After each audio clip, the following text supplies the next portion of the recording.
పని మాత్రం వారం రోజుల లోపలైపోవాలి. అలాగే సార్. ఛ, ఎవడి సెల్ఫిష్నెస్ వాడితే తప్ప నమ్మకంగా ఉండేవాళ్లే కరువయ్యారు.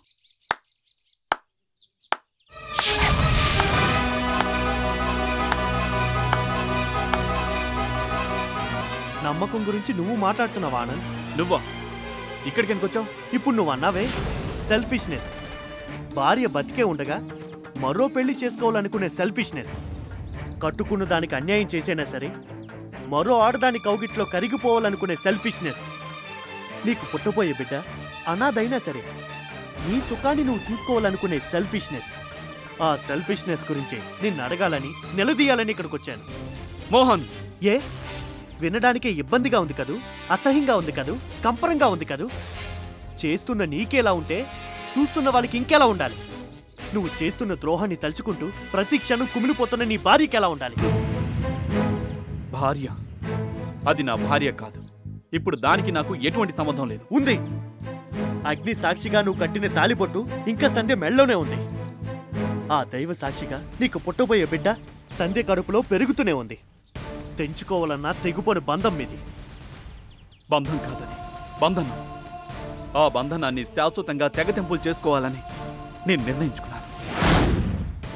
అని నువ్వు నిర్ణయించుకున్నావు సరే, సంధ్య నిర్ణయంతో నీకు పని లేదా? లేదు. నీకు పుట్టబోయే బిడ్డ గురించి బాధ్యత కూడా లేదా? లేదు. చట్టం ఏమనుకుంటుందో లోకం ఏమనుకుంటుందో అనే భయం కూడా లేదా? లేదు. కట్టుకున్న భార్యకి పుట్టబోయే బిడ్డకి అన్యాయం చేస్తున్నానని ఫీలింగ్ కూడా లేదా? లేదు లేదు లేదు. ఆనంద్, తప్పు చేస్తున్నావు, పాపం చేస్తున్నావు. శృతిని పెళ్లి చేసుకోవాలని ఆరాటంతో నీ భార్యకి నీకు పుట్టబోయే బిడ్డకి ద్రోహం చేస్తున్నావు. Shut up. చాలు. ఇప్పటిదాకా చెప్పిన నీతి వాక్యాలు చాలు. నీ బోడి సలహాల్ని కట్టిపెట్టు. ఆనంద్, ఏది పాపమో ఏది పుణ్యమో నీకిప్పుడు గుర్తుకొచ్చిందా? ఆ రోజు రిసార్ట్స్లో దాంతో సీక్రెట్గా గడిపినప్పుడు గుర్తుకు రాలేదా? ఏది తప్పో ఏది ఒప్పో నీకిప్పుడు తెలిసొచ్చిందా? నేను కాదనగానే దాన్ని తీసుకెళ్లి నీ ఇంట్లో పెట్టుకున్నావే, అప్పుడు తెలిసి రాలేదా? చట్టం ఏమంటుందో లోకం ఏమనుకుంటుందో అనే భయం అప్పుడు కలగలేదా? ఇప్పుడు కావేరి మళ్ళీ నీ దగ్గరకొచ్చాక ఇప్పుడు అదంతా నీకు గుర్తుకొచ్చిందా? ఆనంద్, ఏం మాట్లాడుతున్నావు?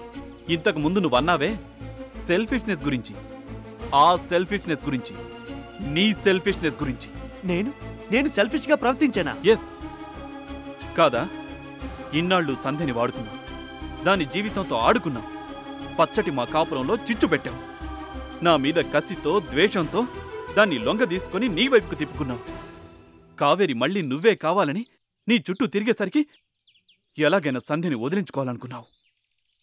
నీకు కావేరికి మధ్య అడ్డుగా ఉందని దాన్ని మళ్ళీ ఎలాగైనా నాకు అంటగట్టాలని నాటకం ఆడుతున్నావా? ఆనంద్, ఎంత చండాలంగా మాట్లాడుతున్నావు, ఎంత నీచంగా ఆలోచిస్తున్నావు. అవును మరి, ఎదుటి వాళ్ల తప్పుల్ని ఎత్తి చూపడం ఆనందంగానే ఉంటుంది. తన తప్పుల గురించి మాట్లాడాలంటేనే బాధగా ఉంటుంది. ఆనంద్, కామెర్ల రోగికి లోకమంతా పచ్చగా కనిపించినట్టే నీలాంటి సెల్ఫిష్నెస్ కి అందరూ నీతి తప్పిన వాళ్ళలాగే కనిపిస్తారు. అవును, నేను సెల్ఫిష్ ఫెలోనే, సరేనా? నా సెల్ఫిష్ నాదే, సరేనా? నా సెల్ఫిష్నెస్ కోసమే, నా ఆనందం కోసమే, నా సుఖం కోసమే శృతిని పెళ్లి చేసుకోబోతున్నాను, సరేనా? ఆనంద్, మొండిగా మాట్లాడుకో. సంధ్యకి నువ్వు అన్యాయం చేస్తే నేను చూస్తూ ఊరుకోను. ఏం చేస్తావురా? ఏం చేస్తావురా నువ్వు? ఏవైనా చేస్తాను, అవసరమైతే ఎంతకైనా తెగిస్తాను. ఓహో, అక్కడి దాకా వచ్చావా? అయితే సూటిగా చెప్తున్నాను, విను. అతి త్వరలో నేను శృతిని పెళ్లి చేసుకోబోతున్నాను. నీకు దమ్ముంటే ఆపి చూడు. అంతకంటే ముందే ఆ కుల్లటకి విడాకులు ఇవ్వబోతున్నాను. నీకు కలేజా ఉంటే రాకుండా చూడు. మీ ఇద్దరి కళ్ళ ముందే మేమిద్దరం పసుపట్టలతో పూలదండలతో హనీమూన్కి స్విట్జర్లాండ్ ఫ్లైట్లో ఎగిరిపోతున్నాం. నిజంగా నువ్వు మగాడివి అయితే ఆ రోజు సూర్యోదయాన్ని ఆపి చూడు. ఆనంద్, సవాల్ చేస్తున్నావా? ఎస్, సవాల్ చేస్తున్నాను, ఛాలెంజ్ చేస్తున్నాను. ఏం చేసుకుంటావో చేసుకో. ఆల్ రైట్, నువ్వు సవాల్ విసిరేవు కాబట్టి, ఛాలెంజ్ చేసావు కాబట్టి నేను చెప్తున్నాను విను. నిజంగా నువ్వు చెప్పిన ఆ రోజంటూ వస్తే, నిజంగా ఆ రోజు సూర్యుడు ఉదయిస్తే, ఆ సూర్యోదయం జరిగే సమయానికి నువ్వో నేను మన ఇద్దరిలో మిగిలేది ఒక్కరే. గుర్తుంచుకో.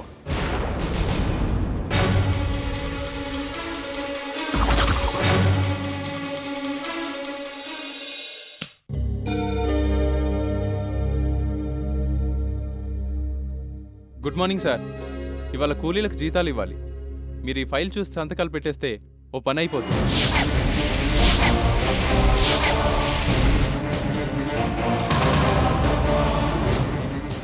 ఎవరి పని అయిపోతుంది మేనేజర్? నువ్వా? Shut up. నువ్వా కాదు, మీరా అని మాట్లాడాలి. మీరా? ఎస్, నేనే. ఏ, నీకేనా అభ్యంతరమా? అబ్బే, నాకేం అభ్యంతరం అండి. కానీ నాకుంది అభ్యంతరం. ఇదిగోండి ఈ ఫైల్. ఏంటి ఫైల్? అది మన కూలీలకు జీతాలు ఎంతెంత ఇవ్వాలో. ఎవరెవరికి ఎంతెంత జీతాలు ఇవ్వాలో చెప్పే ఫైల్, అవునా? అవును మేడం, ఆ డీటెయిల్స్ అన్నీ అందులోనే ఉన్నాయి. ఉన్నాయి, అన్ని డీటెయిల్స్ ఉన్నాయి. కూలీల పేర్లతో, దొంగ సంతకాలతో రెడీ చేసిన ఓచర్స్తో సహా. మేడం, మీరేమంటున్నారు? ఈ ఫైల్లో ఉన్నవి దొంగ లెక్కలు అంటున్నాను. మన సైట్ మీద పనిచేసింది మొత్తం 152 మంది కూలీలైతే ఈ ఫైల్లో ఆ నెంబర్ 192కి ఎలా పెరిగింది అని అడుగుతున్నాను. 40 మంది కూలీలు సైట్కి రాకుండానే ఈ ఫైల్లో ఓచర్స్ మీద సంతకాలు ఎలా చేశారు అని అడుగుతున్నాను. కమాన్, ఆన్సర్ మీ. మేడం, అది టైపింగ్లో తప్పుపడి ఉండొచ్చు మేడం. 152 192గా టైపింగ్లో తప్పుపడి ఉంటుంది. బిల్లు మాత్రం ఎంత ఎక్కువ అవుతుందో తెలుసా? ఒక్కొక్కరికి 5,000 లెక్కన 40 మందికి కలిసి 2 లక్షలు. ఒకే ఒక్క నెలలో నువ్వు సృష్టించిన బినామీ కూలీల ఖర్చు 2 లక్షలు. అవునా కాదా? సారీ మేడం, తప్పైపోయింది మేడం, క్షమించండి మేడం. ఓ, అందితే జుట్టు, అందకపోతే కాళ్ళునా? మేడం, ఏదో బుద్ధి తక్కువై కక్కుర్తిపడ్డాను మేడం. ఈ ఒక్కసారికి క్షమించండి ప్లీజ్. బాస్ బిజీ కదా, పట్టించుకోరు అనుకుంటున్నావేమో. A to Z చెక్ చేయడానికి సెక్రటరీగా నేనున్నాను. వెళ్ళు, ఫైల్ కరెక్ట్ చేసి కరెక్ట్ ఫిగర్తో రా.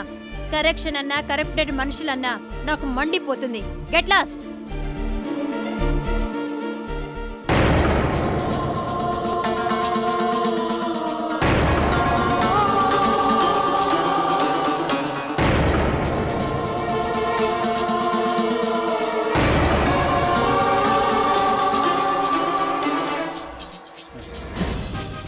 కరప్షన్ అన్నా కరప్టెడ్ మనుషులన్నా నాకు మండిపోతుంది. Get lost. Simply super. Sorry sir, వాడు నేనంతా చూశాను. Wonderful, simply wonderful. శృతి, నువ్వు ఈ సీట్లో కూర్చుంటే సీట్కి గ్లామరే కాదు, డిసిప్లిన్ కూడా వచ్చింది. సారీ సార్, ఈ సీట్లో కావాలని కూర్చోలేదు. ఆ మేనేజర్ గాడికి ఫుల్గా కోటింగ్ ఇవ్వాలనే కూర్చున్నాను అంటావు, అంతేగా? అవును సార్. వాడు ఇంకేం చెప్పదు. కూర్చో కూర్చో. సీట్ ఐసే. ఎప్పటికైనా ఈ సీట్ నీదేగా. ఈ సామ్రాజ్యానికి కాబోయే మహారాణివి కదా.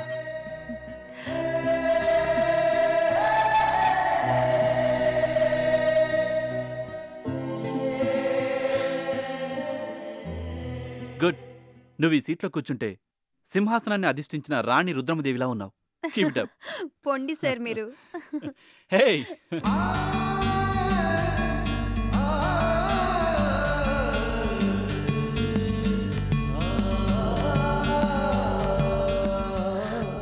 ప్లీజ్ సార్, ఇది ఆఫీస్. ఆఫీస్ కాకపోతే ఛీ.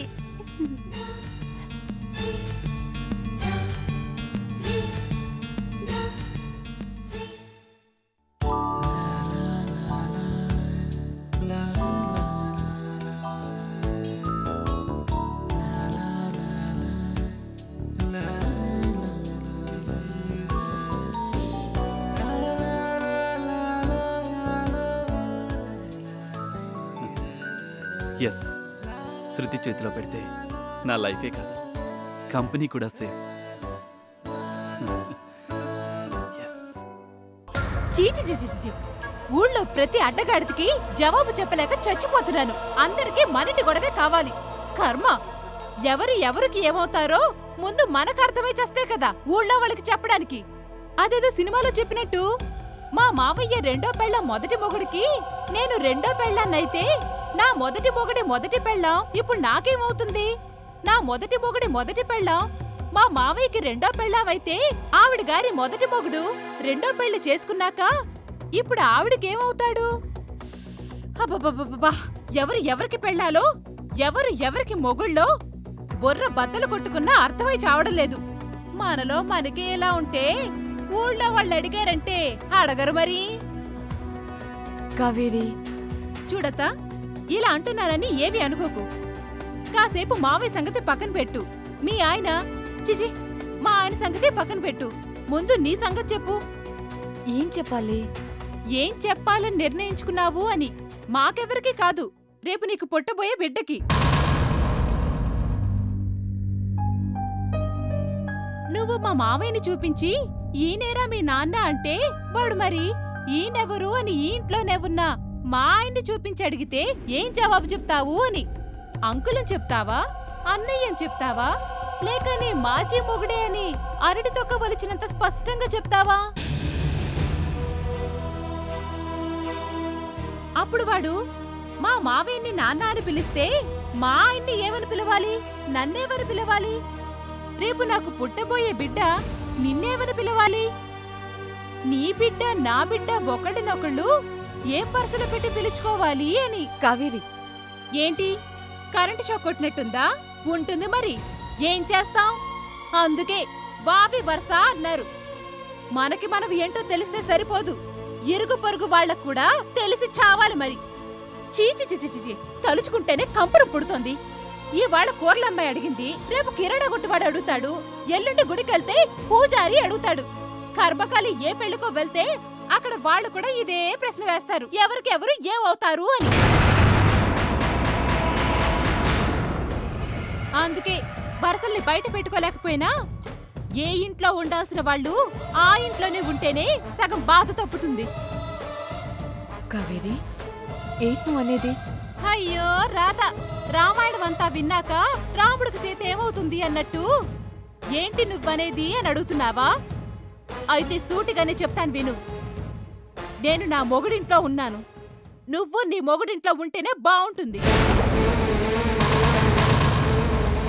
అక్కడ మావికి పెళ్ళం పోస్టు ఖాళీగా ఉందని శృతి ట్రై చేసుకుంటుంది. ఆ ట్రైల్ కాస్త సక్సెస్ అయిపోయి మావి పెళ్ళం పోస్టు భర్తీ అయిపోయింది అనుకో, ఏం చేస్తావు? అక్కడికి పెళ్ళంగానూ వెళ్ళలేవు, ఇక్కడ పెళ్ళంగానూ ఉండలేవు. త్రిశంకు స్వర్గం అంటారే, అలాంటి స్థితిలో పడిపోతావు. కాదు, ఈ 4 గోడల ఇల్లు నాదే, నా పేరు మీదే కదా ఉంది అంటే ఇల్లు మాత్రమే నీది, సంసారం నాది అంటాను. అర్థమైందనుకుంటాను.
మాత్రమే నీది, సంసారం నాది అంటాను.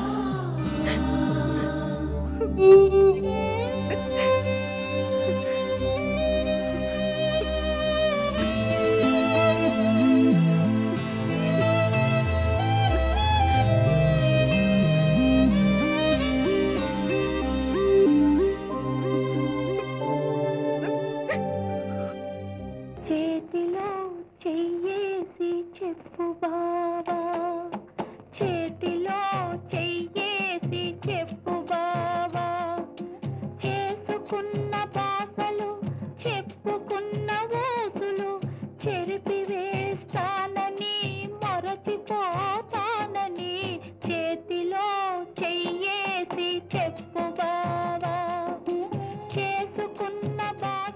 ఉమ్, సార్ ఉండు శృతి, మంచి పాట వస్తోంది. సార్ ప్లీజ్, ఈ రోజుతో పెండింగ్ వర్క్ అంతా కంప్లీట్ అయిపోవాలి. ఈ ఫైల్స్ మీద మీరు సంతకాలు చేసేస్తే వెళ్ళిపోతావా? అదేం కుదరదు. నువ్వు ఈ ఇంట్లోనే ఉండాలి, ఈ ఇంటి మహారాణిలా ఉండాలి. నిన్న ఆఫీస్లో నా సీట్లో కూర్చొని నువ్వు ప్రొప్రైటర్ లెవెల్లో ఆ మేనేజర్ని గడగడలాడించావే, అలా అందరి మీద అథారిటీ చలాయించాలి. ఈ బాస్కే బాస్గా మారి ఆనంద్ బిల్డర్స్ కంపెనీ మీద అజమాయిషీ చేయాలి. అప్పుడప్పుడు మాత్రం నాతో ఇలా. ప్లీజ్ వదిలేండి సార్. మ్మ్హ్మ్. ఈ చేతిని పట్టుకుంది వదిలిపెట్టడానికి కాదు. ప్లీజ్ సార్, నాకు ఇబ్బందిగా ఉంది. నాకు ఇబ్బందిగానే ఉంది నిన్నిలా చూస్తూ దూరంగా ఉండడం. చచ్చా, మీరింత కంట్రోల్ లేని మనిషి అనుకోలేదు. ఈ ఇంట్లోకి అడుగు పెట్టే ముందే చెప్పాను, మీరు నేను కలిసి 7 అడుగులు నడిచేదాకా మీకు నాకు మధ్య కనీసం 3 అడుగులు దూరం ఉండాలని. ఆల్ రైట్, పెళ్ళి తాళి సప్తపది ఇవేగా, తొందరలోనే ఏర్పాటు చేస్తాను. అవి మాత్రమే కాదు, పెళ్లికి ముందు జరగాల్సింది మరొకటి మిగిలే ఉంది. ఓ, అర్థమైంది. సంధ్యతో నా విడాకుల గురించేగా? అవును, మీకింకా విడాకులు మంజూరు కాలేదు అంటే చట్టం దృష్టిలోనూ లోకం దృష్టిలోనూ మీరిప్పటికి కూడా శ్రీమతి సంధ్య గారి భర్తే.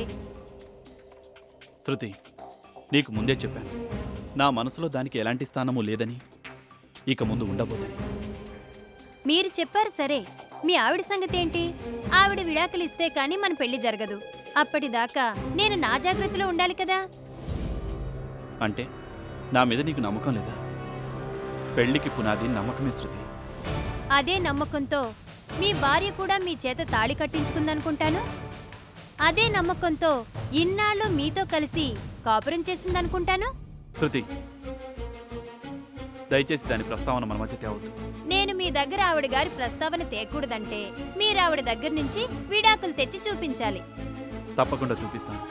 ఇదే మాటని చాలా రోజుల నుంచి చెప్తున్నారు. శృతి, నిన్ను నాదాన్ని చేసుకోవాలి అని అనుకోకముందు విడాకుల విషయంలో కొంచెం నిర్లక్ష్యం చేశాను. కానీ ఇప్పుడు ఒక్క క్షణం కూడా ఆలస్యం చేయను. మీరు కావాలనుకుంటున్నా మీ శ్రీమతి సంధ్య విడాకులు ఒప్పుకోకపోతే? ఎందుకు ఒప్పుకోదు? తనకు కావాల్సిన వాడితో హాయిగా ఉంటుంది కదా. అది నిన్నటి వరకు. ఇప్పుడు కావేరి తన భర్తను వెతుక్కుంటూ అక్కడికే వెళ్ళింది. వెళ్తే కావేరి సంగతి మీకు తెలీదా? అక్కడికి వెళ్ళాక ఆ మోహాన్ని తన కొంగును కట్టేసుకున్నాక సంధ్యనింకా అక్కడే ఉండనిస్తుందనుకుంటున్నారా? ఉండనివ్వకపోతే అది దాని కర్మ. ఒకవేళ కావేరి సంధ్యను బయటకు పొమ్మంటే సంధ్య ఏం చేస్తుందో తెలుసా? ఏం చేస్తే నాకెందుకు, ఏ గంగలో దూకితే నాకెందుకు? మీరు పొరబడుతున్నారు. కడుపుతో ఉన్న ఏ ఆడది తనతో పాటు పుట్టబోయే బిడ్డని చంపుకోవాలనుకోదు. అంటే సంధ్య మీతో విడాకులు ఒప్పుకోదు. తనకున్న ఒకే ఒక ఆధారాన్ని పోగొట్టుకోవాలనుకోదు. శృతి, సంధ్య గురించి నీకు పూర్తిగా తెలీదు. దానికి ఆత్మాభిమానం ఎక్కువ. మీరు మీ ఆవిడ్ని చాలా బాగా స్టడీ చేసినట్లున్నారు. చాలా. అంత స్టడీ చేసిన వారు ఆఖరికి పొరపాటు పడ్డారేమో. నెవర్. నేను నా కళ్ళారా చూశాను. నా కళ్ళెప్పుడు నన్ను మోసం చెయ్యి. ఆల్ రైట్, మీ గతం గురించి నాకు అనవసరం.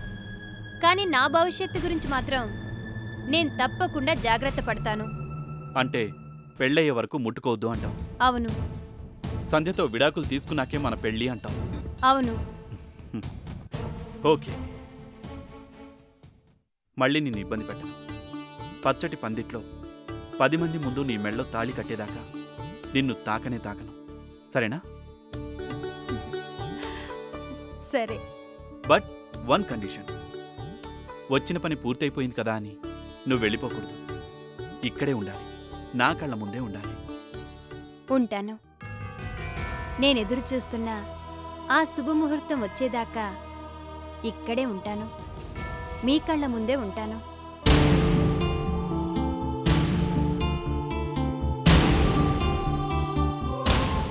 ఇవాళ గెలుపు ఖచ్చితంగా మనదే. ఎలాగో ఆక్షన్ మొదలయ్యాక తెలుస్తుంది. ఆ వేలం పాటకు వెళ్ళడమే కాదు, ఆ ఫ్యాక్టరీని గెలుచుకోవడం కూడా ఎంతో అవసరం.